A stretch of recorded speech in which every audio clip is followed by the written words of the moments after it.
اور اس دنیا کے ساری زندگی کے ساتھ، تمام نظاروں کے ساتھ اور دنیا کی تمام کیفیات کے ساتھ انسان کی وابستگی ہے۔ آپ کے ذمے صرف ایک چیز ہے کہ آپ اس اپنے وجود کو کسی خیر کے راستے پر گامزن کرو۔ روح کے گناہ کو نہیں ہے، اور روح خیر ہے، بخشا بھی چاہیے، بخشائی چیز ہوئی ہے، اور روح کو سزا بھی نہیں ہے۔ مطلب یہ بدن اور روح کے رشتے کی بات ہو رہی ہے، آگے کیا ہوگا اس کی بات بھی نہیں ہو رہی ہے۔ آپ کے ذمہ ایک کام ہے کہ جب تک آپ کی روح اور بدن کا رشتہ قائم ہے، اس کو کامیاب راستوں پر چلانا۔ آپ ہر آدمی کامیاب ہونا چاہتا ہے، اور ہر آدمی آپ دیکھے ہو ناکام ہے۔ چور بھی اپنے آپ کو کامیاب اور چور بنانا چاہتا ہے، لیکن یہ نہیں پتا کہ یہ فنکشن بناتے خود ہی برا ہے۔ اس لیے کوئی آدمی اپنی ذات کے ساتھ برائی نہیں کرتا، اور اکثر آپ دیکھتے ہو کہ برائی کرتے ہیں۔ صحت خراب ہوئی تو وہ ڈاکٹر کہتے ہیں دیکھو تم نے اپنی جان پر ظلم کیا۔ ڈاکٹر صاحب یہ کہتے ہیں کہ تم نے اپنی جان پر ظلم کیا، تم نے اپنی صحت خراب کر دیا، تم نے اپنی جان کو ہلاکت میں ڈالا، تم نے کیا برائی شروع کر دی۔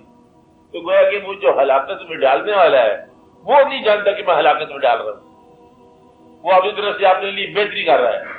اس طرح جاگنا شروع کر دے لگاتار، صحت آگے پیچھے ہو جائے، اوہو تم نے کیا کیا، کہتا میں نے تو اچھا ہی سوچ کے کیا تھا۔ اس لیے انسان اچھا سوچنے کے باوجود، اچھا کرنے کے باوجود اپنے انداز میں، ضروری نہیں کہ وہ اچھی سوچ ہو اور اچھا عمل ہو۔ آپ بات سمجھ رہے ہیں؟ اب میں نے جب یہ کہا کہ ہر انسان کا اس دنیا کے خیر شر کے ساتھ، احوال کے ساتھ دو قسم کے رشتے ہیں۔ آپ سمجھ رہے بات میری؟ دو طرح کے رشتے ہیں۔ ایک تو یہ ہے کہ اس خیر اور شر کی کیفیات کے ساتھ رشتہ ہے، تحریر میں آئے، خالی خیال آ جائے، اچانک جو ہے دل میں واردات پیدا ہو جائے، یہ خیال ہے۔ بعض اوقات کسی انسان سے رشتہ ہوتا ہے، اور وہ انسان خیر اور شر جو ہے ہمارے اندر فلٹر کرتا رہتا ہے، انفیوز کرتا رہتا ہے، ہمیں پتہ نہیں چلتا۔ ہم مجھے کہتے ہیں کہ یہ چیز دیکھو دوست ہے ہمارا، بیوی ہے، دوست ہے، رشتے دار ہے، ہم کہتے ہیں یہ تو چیز کوئی ضروری نہیں ہے۔ وہ کہتے ہیں دیکھو یہ آپ ٹھیک کہہ رہے ہیں، لیکن میرا خیال ہے بہت ماڈرن لائف ہو گئی ہے، لہذا اس چیز کی ضروری ہے۔ کہ چلو کوئی بات نہیں، کہتے ہیں تو کر لو۔ وہ کہتے ہیں تو کر لینے میں پھر بڑا لمبا فاصلہ ہو جاتا ہے۔ کسی دوست رشتے دار کی بات مانی،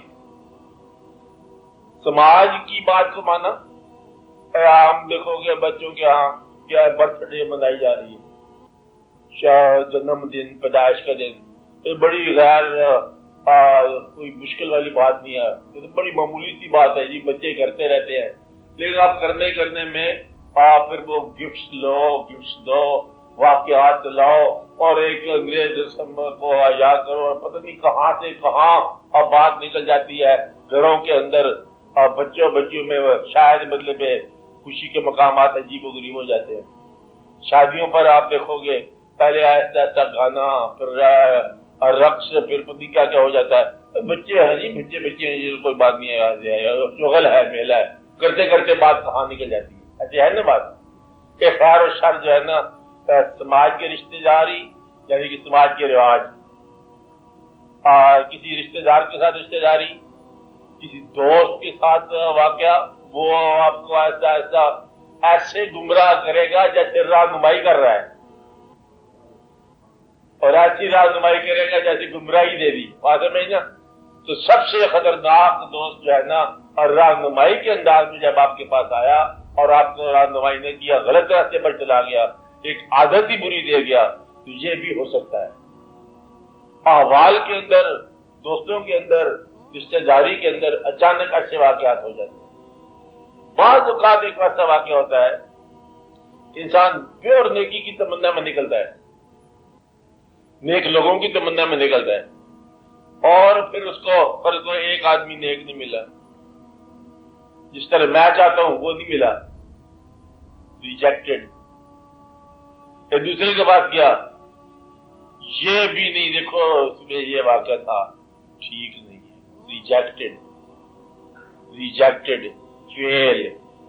وہ عادت بن جاتی ہے فیل کی، اور سچے کے پاس جاتا ہے فیل پہلے ہی. کہانی اس کی لکھی ہے بزرگوں نے کہ ایک آدمی کو کسی نے بتایا کہ یہ دریا کے کنارے جو سنگریزے ہیں اس کے اندر پارس ہے. وہ بے شمار سنگریزے تھے، وہاں بیٹھ گیا، ہاتھ میں ایک لوہے کی انگوٹھی لے کے پتھر کو لیتا، گھساتا انگوٹھی کے اوپر، کچھ بھی نہیں ہوتا، پھینک دیتا دریا میں.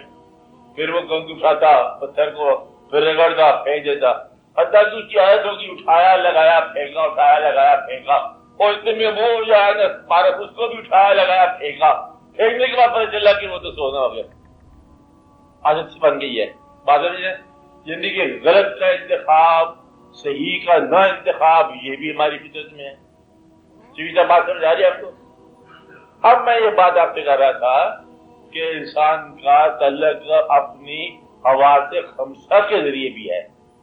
پہلے کیا کہا؟ احوال کے ذریعے، سماج کے ذریعے، سماجی عادات کے ذریعے، اور طور طریقے کے ذریعے، رشتہ داریوں کے ذریعے، دوستی کے ذریعے، اور کبھی کبھی کس کے ذریعے؟ حواس.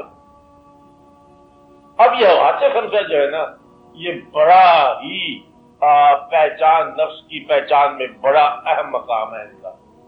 روح بعد میں آتا ہے. آپ آج سمجھ رہے ہو؟ روح کا مقام بعد میں ہے. حواس خمسہ کی بات کر رہے ہیں. آنکھ اگر موجود ہے دیکھنے والی تو نظارہ ضرور تاثیر دے گا. اب نظارے کا تعلق آپ کی آنکھ کے دم سے ہے. نظارے خیر اور شر دونوں موجود ہیں. آپ آج سمجھ رہے ہو؟ خیر بعض اوقات ایسے ہوتی ہے جس میں چمک نہ ہو، ہے خیر، اور شر بعض اوقات اس انداز سے آتی ہے جیسے اس میں چمک ہو اور تاثیر ہو اور آپ پہچاننے میں غلطی کر جاتے ہو. اب آپ سمجھ رہے ہیں نا، کیونکہ آنکھ ہے اسے دیکھنا ہے. دیکھنے کا تعلق میں نے پہلے یہ چیز آگے پہلے بتائی ہوئی ہے، پھر سن لے کہ انسانی آنکھ کا دیکھنے کا تعلق آپ کے باطنی صلاحیتوں سے ہمہ وقت رہتا ہے. کیونکہ سمجھ آ رہا ہے میرا؟ آپ کا آنکھ کا تعلق ہمہ وقت باطن کے ساتھ رہتا ہے. جب آپ چیز نظارہ دیکھ رہے ہو نا، نظارہ، تو آنکھ جب مصروف ہے، میں نظارہ ہے، تو نظارہ بذات خود تاثیر کرتے کرتے یا تاثیر بنتے بنتے آپ کے کسی باطن میں اتر جاتا ہے. بات ہے نا؟ اگر وہ چیز جب واقعہ آپ دیکھ رہی ہے اور واقعہ آپ کے ذہن میں اترا، کہاں اترا؟ ذہن میں اترا، تو آپ یہ سمجھ لو کہ وہ جو واقعہ آپ دیکھ رہے ہو وہ آپ کو عقل سے کھا گیا.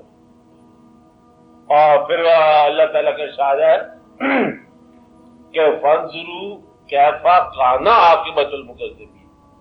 پھر آپ دیکھو، حالانکہ دیکھو ہے کہ دیکھو، سوچ خود بخود آ گئی کہ دیکھو کہ کیا ہوئی عاقبت جھوٹوں کی. اور جب آپ دیکھ رہے ہو کہ یہ بستی کسی زمانے میں یہ جو کھنڈر ہے محل ہوتا تھا، اور یہ بستی کبھی بستی ہوتی تھی، اور یہ اجاڑ کبھی آباد تھی، آپ آ سمجھ رہے ہیں، تو پھر آپ کھڑے ہو کے کیا کہتے ہیں؟ کیوں کہاں گئی دنیا اور کہاں گئے وہ لوگ، اور یہ سارا سارا دار پانی ہے، اور ان کی غرور والی فطرت جو ہے، سرے پر غرور جو ہے وہ کہاں چکنا چور ہو گیا. ایسے کہتے ہیں نا آپ. اب یہ آنکھ نے خود بخود آپ کو علم کے جلوے سکھا دی، کچھ بھی نہیں کیا آپ نے. آنکھ نے کنٹیکٹ دیا ذہن کو. یہ بات سمجھ رہے؟ آپ بات سمجھ رہے؟ غور کر رہے ہیں نا؟ آنکھ نے کہاں دیا کنٹیکٹ؟ ذہن کو دے دیا. اگر آنکھ ٹرینڈ ہو تو نظارے کو دل کی طرف بھیج دیتی ہے. سبحان اللہ تبارک اللہ احسن الخالقین، حسن و جمال ہے کہ پری پہ کر اور نگارے سرو قدے لالا رخسارے. پھر آپ یہ کہتے ہو کہ پوری پہ کر نگارے. اب آپ دیکھ رہی ہے اور دل پہ اثر کر رہا ہے. آپ بات سمجھ رہے ہو؟ خسرو نے دیکھا نا نظارہ، نظارہ جب دیکھے خسرو، حضرت امیر خسرو رحمۃ اللہ علیہ، تو وہ کیا دیکھے گا؟ پری پہ کر نگارے سرو قدے لالا رخسارے، سراپا فتح دل بود شب جائے کہ بند. اس کو بند کر دو.